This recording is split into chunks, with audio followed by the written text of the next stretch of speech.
Verification of Freundlich adsorption isotherm.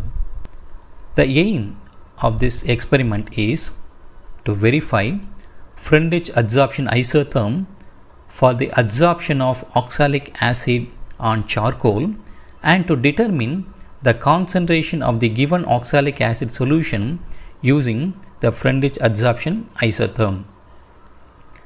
The principle behind this experiment is the variation of adsorption of a solute with the concentration of the solution at constant temperature can often be represented for a range of concentrations by Freundlich adsorption isotherm.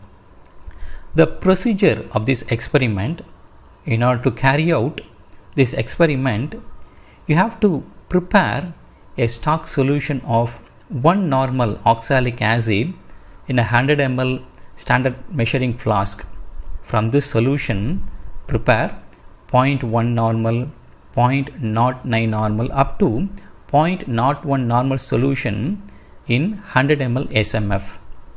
For example, to make 0.1 normal oxalic acid, take 10 ml of oxalic acid from stock solution and add 90 ml of water. Similarly, prepare other concentrations. To perform this experiment, transfer 1 gram of exactly weighed activated charcoal into ground joint bottles carefully through a funnel. Immediately pour oxalic acid solutions of various concentrations slowly through a funnel into an appropriate ground joint bottle having 1 gram of activated charcoal. Shake these bottles well for 1 hour in a mechanical shaker.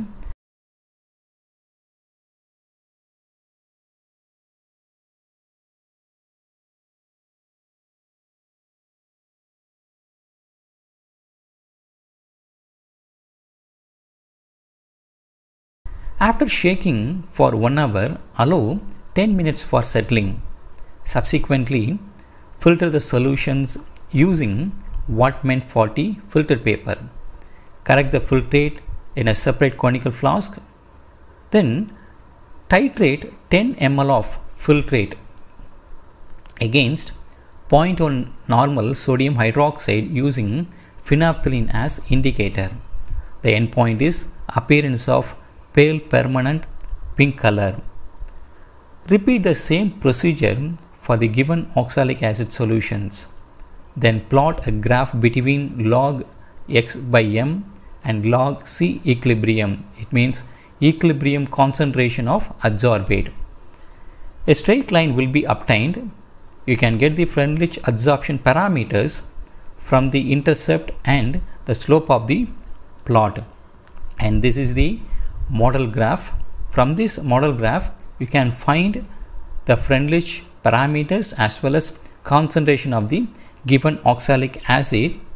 From the graph, you can calculate the strength of given oxalic acid by using this simple calculation.